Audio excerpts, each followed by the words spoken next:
Diduga korsleting di bagian kelistrikan, sebuah mobil sedan terbakar di ruas tol Cikampek Cawang, Jakarta Timur menuju Bekasi pada Sabtu malam. Dua penumpang berhasil keluar dari dalam mobil sebelum api membesar. Mobil sedan dengan nomor polisi B1397 UDY terbakar di ruas tol Cikampek Cawang, Jakarta Timur di kilometer 0200 menuju Bekasi. Kobaran api membesar hingga menghanguskan seluruh badan mobil.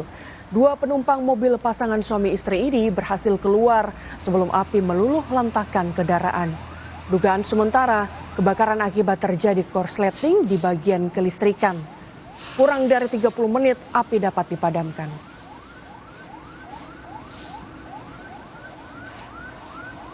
Untuk dugaan sementara, kenapa ada bang penyebabnya?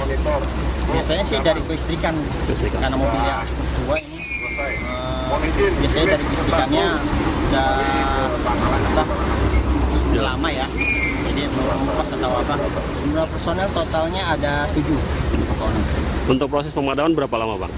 Proses pemadaman dari awal hingga akhir kira-kira 20 menit.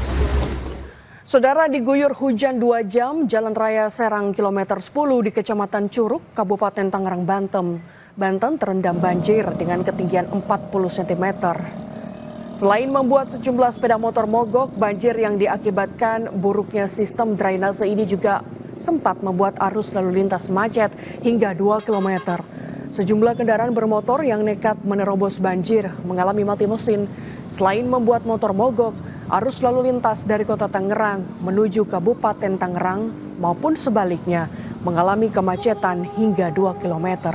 Menurut keterangan warga, banjir di Jalan Nasional Penghubung Kota Tangerang dengan Kabupaten Tangerang ini memang kerap banjir saat memasuki musim hujan.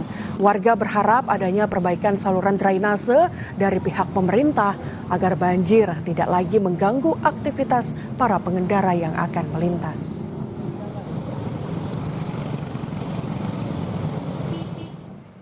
Saudara, kami akhiri Kompas Pagi hari ini. Terus perbarui informasi Anda hanya di Kompas TV, independen terpercaya. Saya Nanda Aprilia. Dan saya Gracia Dur, pamit undur diri, sampai jumpa.